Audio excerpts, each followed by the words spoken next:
So this is a place I work all the time. It's at my house here. There's like a walkway that goes all the way down, and there's like a tree stump here. And I just bring my laptop out here and sometimes work. And um, I was thinking for today's video, I'd hopefully casually walk you through um, how I think about wealth creation on a financial, uh, with a financial definition of wealth, not just a holistic view of wealth, but wealth in terms of cash flow, assets, etc. So I figured I'd do this in the form of a story, I guess, instead of just like principles or teaching. Um, I think the first thing that I did was I chose not to work for somebody else, or I chose not to be an employee. I think the first pillar, I guess, is that I'm going to work for myself. And I'm not quite sure if that was actually a choice now that I think about it. It was more just um, that was sort of my journey. That was my plan all along, is to produce music for people and be in the recording studio. And as I was doing that art form or that skill set, I guess I learned along the way that I was working for myself. So, you know, my whole plan was just make what all the employees make, but just work for yourself in the recording studio. That's like all I was set out to do, or what I was trying to do.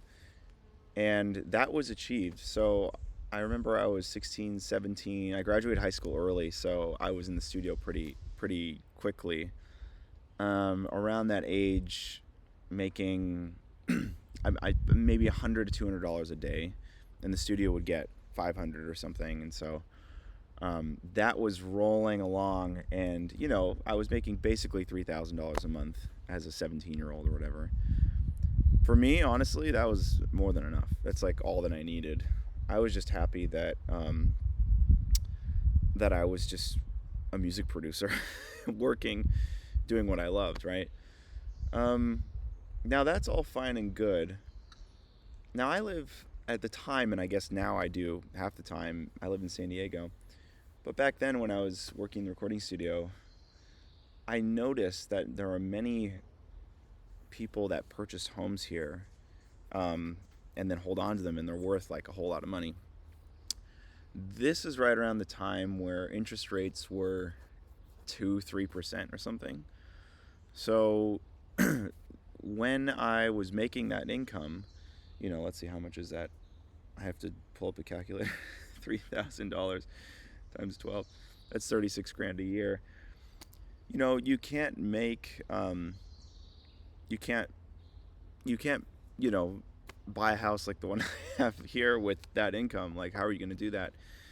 I realized that I needed to, if I wanted to play with the big boys or whatever, that I needed to make more money. It's like as simple as that. So I developed a curiosity, obviously, around the owner of the studio that I was working out of. He got $500 or $600 a day, and then I would bring in 100 to 200. So the band would pay, $600-700. I would see a small sliver of that. So the studio owner was, whatever it was, making $500 times 30. That's 15 grand a month. That was way more than what I was making, and he wasn't doing anything. He was running. He was basically just owning the studio, right? So that got me thinking, okay, in order to make more money, I don't need to work harder. I just need to own something. That's when I considered this time for dollar equation. So what ended up happening was the bands would come in and they would pay the studio $600. I'd get 100 of that.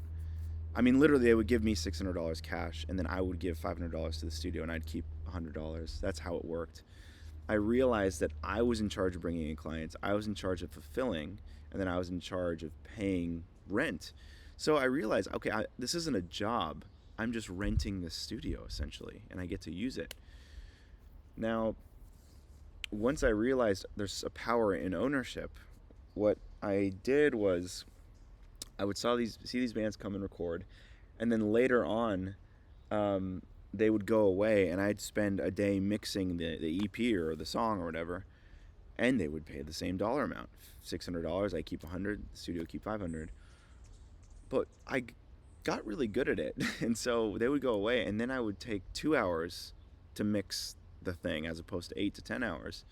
So now my dollar per hour cost just went up, but they're still paying for the studio. That put a stone in my shoe to go, okay, um, what if I just didn't, what if I got, how do I get paid more basically? And at that point it was, well, just be really good and do it in a short amount of time. That's basically it. Because then I can fit more projects in that day. So it got to the point where I'd pay the studio $500, and then I'd have multiple projects, and then I would charge like $300 to mix a song or an EP or something, and I would get it all done in one day, and I'd pay $500 to the studio, and then I'd make like $1,200. That was a huge game changer. Realizing that working more isn't going to earn me more money, but getting really good and efficient at something that I loved and I could get done in a short amount of time but charge a lot for. That's it, right? Once I realized that, I left that studio, and but I was working, making that kind of money all the time. So now instead of going from $100 a day, we're talking $1,000 a day or something like this. So now I'm 17ish or whatever, 18. I can't remember. Making like 10 to 20 grand a month doing that, and that was killer. I thought it was so cool driving like a late 90s BMW whatever to the studio. I'd pull up in it and I'd go mix, and then I'd go home, and that was sweet. That's like all that I really ever wanted to do, to be honest. But I had so much drive and energy in this that I figured, okay, how do I just keep this going? So what ended up happening from there was I saved up. As soon as I started making that, I just was like, okay, I think that's enough to buy a house. So I started looking around the area, like, how much are houses here? And for a house that I thought was great in like a cool area, I mean, it's nothing like this one that I have now, but like at the time I thought, okay, I just want a house, just like a modest house. How much are those things? And at the time it was like 500, 600, 700 grand. And so I'm thinking, okay, how much do I don't need that much money to buy the house. I just need 3.5% or 5% or whatever it is. So I remember these figures pretty good. It was I went to a lender and said, okay, I have $26,000. I want to buy a house. And he said, great. That's 3.5 to 5% down on a house in North County, San Diego. How much do you make? Oh, I'm rolling in it. Just this last month I made 15 grand, And he goes, okay, but what does your tax return say? What do you mean? Right? I write off everything. I'm supposed to pay as little taxes as possible. He said, no. You need to claim all that income. Either pay yourself a W-2 salary, like literally write yourself like a paycheck and then claim that as taxable income. So say you make $80,000 a year, that's fine. We can work with that. You need to claim that as an employee of yourself, not as an independent contractor. And that's where I was like, oh great, this sucks. So I had to go back and do a year or two of taxes to go, okay, I made all this cash, but I'm going to go back and redo my taxes to show that I'm actually an employee of myself, and I'm not going to write everything off, so I can show taxable income in order to borrow $500,000 or something. I had to pay around 25 grand in taxes in order to do that, to show that income. There goes my down payment. So I had to borrow money to pay the taxes and then have the down payment as my down payment.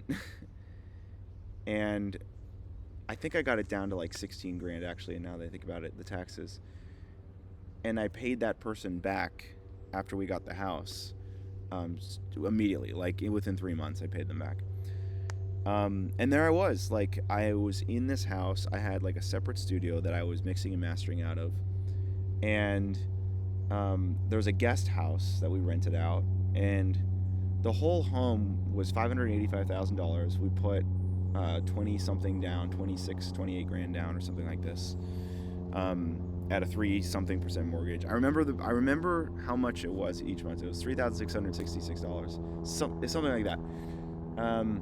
And we rented out the guest house. I knew I could rent it out for $1,200, but we rented it out for $600 to a friend of ours.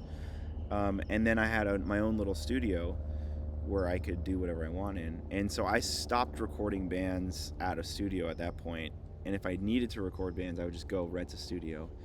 And what I did was I spun up a website to start doing online mixing and mastering services. So once I did that, I'm fast tracking a little bit here because I'm realizing that you want to know how to make wealth, not how to build a mastering business. Once I spun that up, I basically got people all over the world to recognize me and the work that I did, and then literally Google search like mixing services or mastering services or something, and then send me their tracks, and then I would work on them and then send it back to them. And that was my first sort of online business. And that was cool because I charged at the time I got to a point where I was like $75 to master a song, and I could do it in 8 to 12 minutes. And so I just was like, how many tracks can I get on my computer? So I, like, at a certain point would get like 12 tracks a day or something. So 75 times 12. I would make that, I would do it all in like a couple hours, and then I have like all the free time in the world to do whatever I want. And that was sweet because it's like, if I get really, really good at this, I could do it really quickly, but I could charge a lot for it, and I could have all this free time. So it was pretty sweet.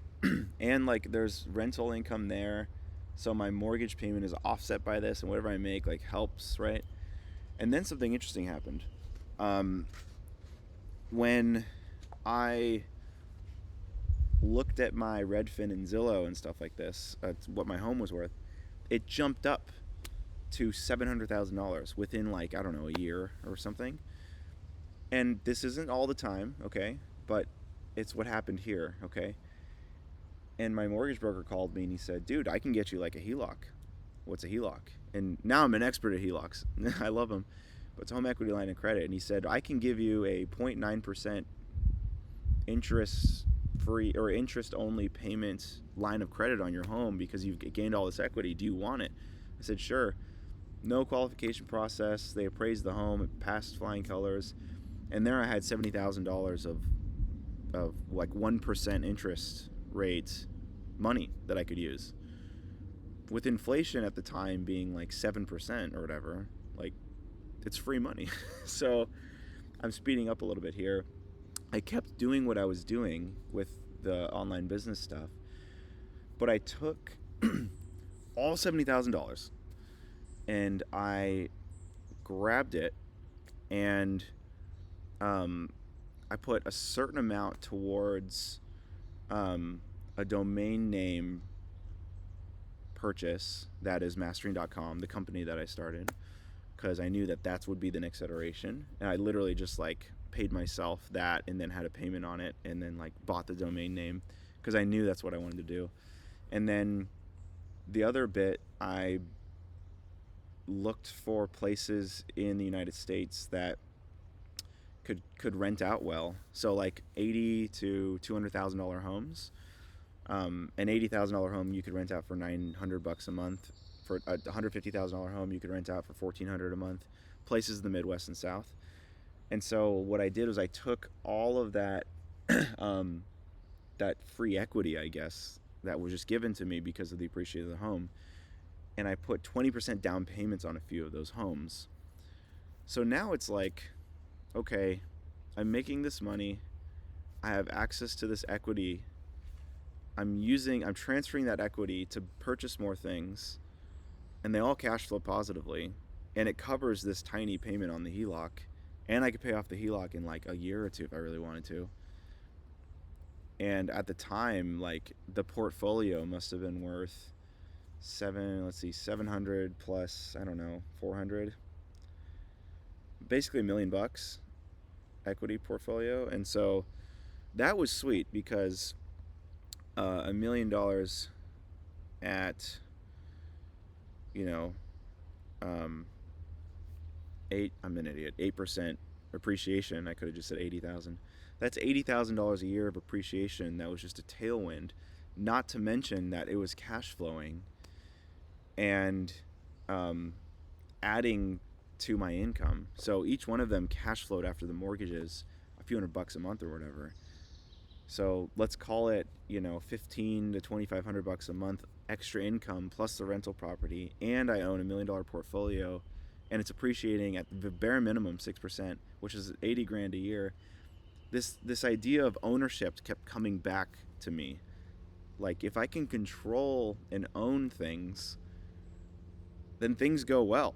Like, and that the down payment for those properties did not come from new cash. It came from the appreciation of something that I owned. And I didn't have to put 100% down on that property to see that appreciation. As the appreciation went up, I saw 100% of the gains, not just the gains on what I put down, you see. So that is where the concept of leverage started to play in. And so I knew I had to use this wisely. I couldn't just be like over levered and crazy, but it was very powerful. So there was leverage in the real estate thing, and then there was leverage in my time. Remember, getting back to this idea of like, how can I do this job really well in a short amount of time and charge the most for it? And that way, like, my time becomes more valuable. So yes, I'm mastering songs for $75 a track, but it takes me 8 to 12 minutes, and I'm doing a lot of them, so my dollar per hour is increased. So it's this weird equation of like time, money, enjoyment, ownership. I'm like 20 something, like 20, 22 or something, like thinking about all this stuff. And I don't know, that was sweet, like just seeing that. Now fast forward a bit, I'll talk about the real estate side of things. Decided to keep buying those properties in the Midwest and South with like,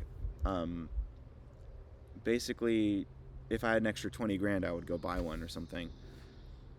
20% down on a $100,000 home would rent out for $1,100. Interest rate was good, so it would cash flow, and I would just add $100,000 of equity value to the portfolio, and that was sweet. And again, that appreciating at minimum 6% a year added a nice tailwind to wealth creation. And then my home was worth like $850, and then it was worth $1 million, and then it was worth 1.2. This home that I purchased for $585 is now worth 1.2. And I designed it in such a way where it was really beautiful because I lived there and I wanted it to be beautiful. So made the decision essentially to rent it out and go, okay, well, if we rented this house as a long-term rental, we could easily cover our mortgage. Easily. But if we rented it out on short-term, like, or midterm, like, vacation rental or something like this, then we could make like 8 to 12 grand a month or something, and then our mortgage is 30 something. And because of the appreciation, I refinanced to get rid of the private mortgage insurance because we had more than 20% equity in it because of all the appreciation. So my payment went down too, and the interest rate was virtually the same. So that brought my mortgage payment down. I got to rent out the guest house and have an Airbnb.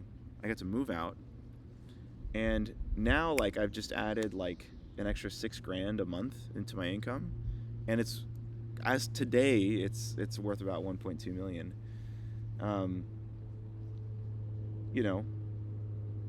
So like 500 grand of equity was just realized by owning it, by putting 20 something down on it, and then being savvy with the furniture and making sure that the numbers were right, getting somebody in there, and then experimenting with short term and being successful that way. That brings in income.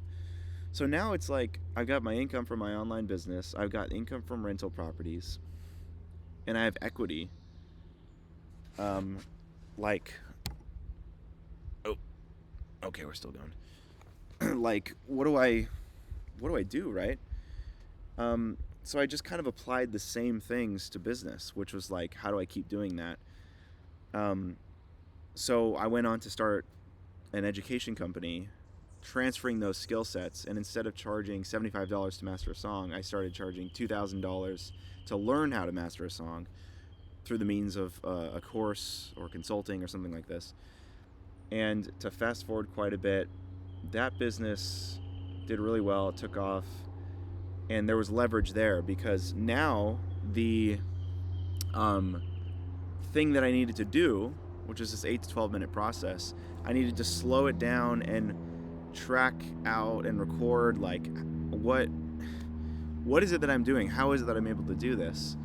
I need to document that process in the form of education, and I need to create that. And that took me months to create, basically, like my whole process of mastering. Once it was done, though, it's done. So when somebody signs up and says, yes, I want in, and they pay $2,000, that's it. It's fulfilled. The transformation happens. They go through it at their own time. So that I saw a bunch of leverage in to go, okay, well, if I get a ton of people in this at that price, then I can spend all of my time on marketing, all of my time on selling. So I got really good at marketing and selling because I saw the leverage there, right? That was super fun. Like, got to learn paid acquisition, like organic content strategies, but that business is doing millions of dollars a year, if you just like do the math and okay, how do we raise the price on this? How do we make this 3,000, 7,000, whatever it may be? The fulfillment mechanism's fixed, right? So there's so much leverage here. That was a boom of, I would say, not wealth creation, just lots of cash flow generated. So then what do I do with the cash flow, essentially? Well, in my world, I just buy more real estate, essentially. So as I applied that cash flow, I had more down payment money to purchase things. And so I'll fast forward a bit more. I bought a place in New York City for a few $1,000,000 and put a good chunk of down payment down, but I needed to show the income to get loans for it, right? So instead of like doing what I did before, which was like just go back and do taxable income, I moved into a new realm of lending, which is like you can show P&Ls and bank statements and so forth and show that you're rock solid. Just pay a couple percentage points higher on the interest rate and you're good to go. I moved into that world and I saw that there was virtually no cap to those loans. And so as long as I was responsible and again showed my P&Ls and was airtight there and I managed the cash flow well, you could, as long as you had all of that in place, you could get good loans. And so that's what led me to kind of multiply that effect, which is how do I control equity and turn that equity into cash flow down the road is essentially what I was thinking about. So I took all of those little properties that I bought, the $100,000, $200,000. I looked at what they were worth, and the $89,000 property was now worth $160,000. The $100,000 one was now worth $200,000, maybe $180,000 now that I think about it, $190,000, $180,000. The $181,000 was now $220,000, and all of it went up. And so when I decided to sell all them, get rid of the cash flow, that's fine, and have a chunk of change that I got from appreciation. I already paid off the HELOC, so it's just kind of like more equity. And I saw that I could transfer that equity into more property, bigger property, and now I can control more, which leads to more appreciation and more cash flow too. So I doubled down on this, like, own cool properties in places I like to live, make them really great, and then rent them out, and make sure that you can afford it to rent it out long term instead of short term, just in case something bad happens. Make sure that you have like some equity in it, right? And then just work really hard and make good cash flow and learn how to have a relationship with banks and then eventually, when the time is right, convert equity into cash flow. And that's basically it. So that's kind of the wealth creation journey. And now I see it as own assets, basically. So if you can own a real estate, that's a really good thing to do, because it appreciates, usually, over time. You can write off the depreciation in your taxes. You can write off the interest. You can have tenants have principal pay down, and you can benefit from cash flow if you do the numbers correctly, if you do the deal right. And you can see the upside of the appreciation with just a small amount down, relatively. You don't need to buy it outright, that's what I'm trying to say. And that's great, because if it goes down, you don't lose. You're only you're only exposed a certain percentage. It's not like you're exposed 100% into it. So like the risk reward ratio is pretty good there. And then if you keep doing that, and then you have a business that you own, and granted, now I have like history in that, like owning a business is incredibly important.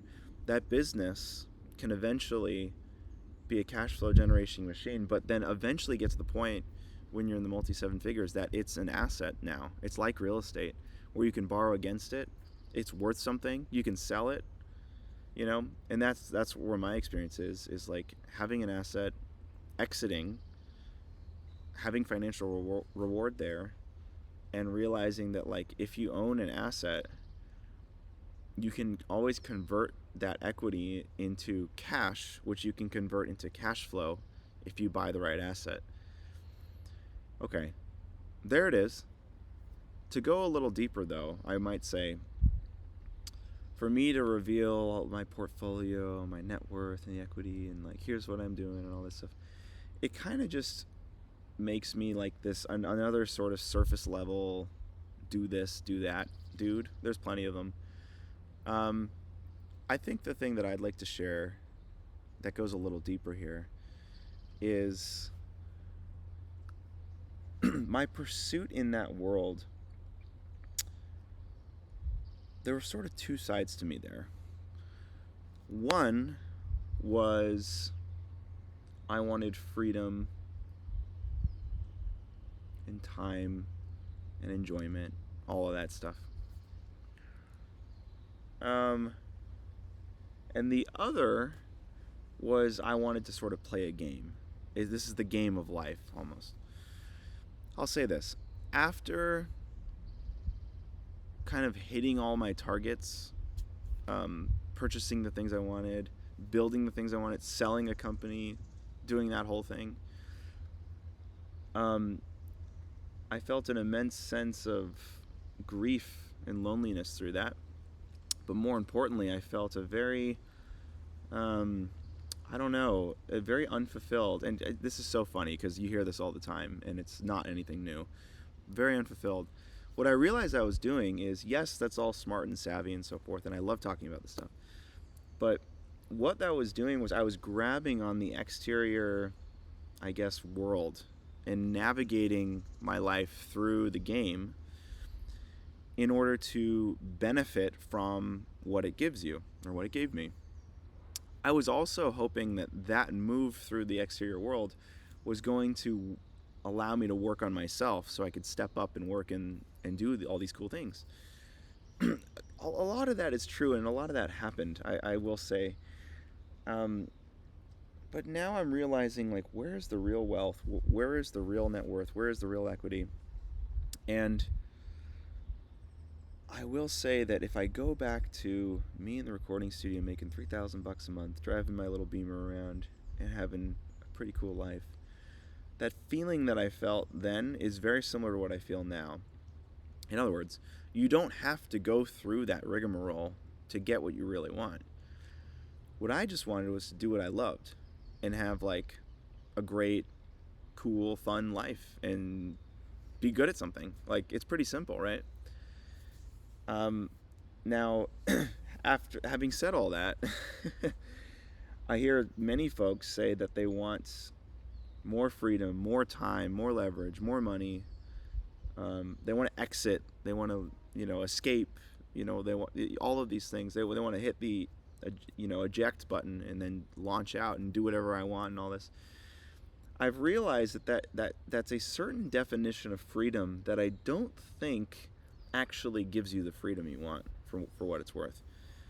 I know I'm sitting on this tree stump in one of the most expensive neighborhoods in the world, saying, "Oh, you don't want all." I know how this is coming across. I will say this, is that if you move about life that way, and what you really want is freedom, it will ultimately not satisfy you, because what you're doing, or what I've experienced, was, how do I build, exit, build, exit, build, exit? What am I exiting from? What do I want freedom to do? Freedom implies slavery. Do I think my work is slavery? Do I think the things that I'm doing are not valuable? It was within that pursuit and ultimately finding some version of freedom where I realized that my definition of freedom was totally wrong. I thought my definition of freedom was I was just like the president or Nero or some dictator, where I could just sit on a throne and say, yes, no, I can do whatever I want. I can be wherever I want. I can have, if you are in that world, you actually become a slave. You're a slave to freedom. I think I've spoken about this before. Rather, the definition I've adopted lately of freedom is to effortlessly and with excellence pursue your God-given creative gifts. And again, in a way that's incredibly effortless and enriching to the world and yourself. You don't really have to escape or exit that. You just be. And as I think more about this, I'm going back to some studies and some work that I've been working on recently around Thomas Aquinas, like Thomistic metaphysics, which is his whole thing is a way of being. And what he's getting at is how do you exist as a way of being in order to go about life? That's the thing I'm most curious about now, as opposed to wealth creation. Because frankly, wealth creation is kind of easy if you just kind of pull a couple levers and do a couple things there. But the things I'm thinking about now are, how do I continue to create wealth, but have a holistic view of it and not move about it as looking at it as escaping or freedom or any of this stuff. Once you've kind of done all that, it doesn't really matter. I'm seeing it more as when I am showing up on the computer and helping clients or doing stuff like this, I'm 100% present and I never want to exit it. I never want to escape it. Something like that. And family, pouring into my kids, my family, and time, having the ability to have some time, time away from the screen, all this, those things you can pretty much have right away. You don't need to just continue to build wealth at 1,000,000 miles an hour. Okay. Granted, the way I'm thinking about wealth creation now is, instead of working for money, I think what I'm going to be doing more of is, how do I utilize my God-given skill sets to effortlessly, with excellence, influence and add value to the world. That, yes, I charge a lot of money for that and do very little. None of that's changed. Okay? I know where my value is. I know how that sits with me, and I know the value that it creates. Okay? How do I keep doing this, but with a fundamental emphasis on ownership of something that has equity value, that can always be converted into cash flow or cash at any point? How do I build this? With the real estate things, I'm toying around with the idea of, I'm in no place to do this now, but like, how do I contract and just have no loans and own everything outright. I guess we could make moves to do something like that. But now that I think about it, but is it that? Is it sell everything and just focus on one thing and then have cash reserve? I don't know. Like, at this point, it becomes kind of irrelevant. I'm pretty stoked with how things are now. But I'm pretty sure if I centered myself and embraced this way of being that I've been, I guess, exploring for quite some time now, then I think I wouldn't have to think too much about wealth creation. I think I can just use my intuition and my experience and not look for freedom, not look to exit, not look to get out of anything, not look to play an exterior game. Just exist, focus on those things, and I believe that wealth will continue to be created. And that gives me a lot of peace, honestly. So that's basically it. That's the wealth creation thing. I'm gonna go up now. I've got a call in like 30 minutes, so I gotta go back up.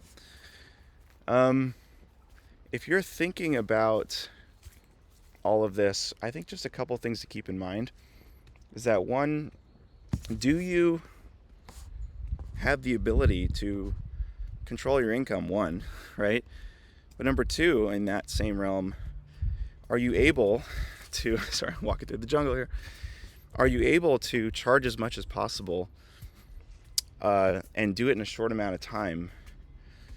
And if so, can you move towards marketing and selling this thing that you have because you've fixed the fulfillment mechanism quite a bit and you can just focus on scaling? And then I guess the next thing is, like, do you own any assets, right? So I'd encourage you to think about all of this and what you can own, what you can create, and more importantly, the fact that I felt pretty much the same way I did making $3,000 a month as a 18-year-old music producer than I did as, much later on in life, with all the crap that I have. It's very similar. Now I'm out of breath. Okay, that's it for me. See you in the next one.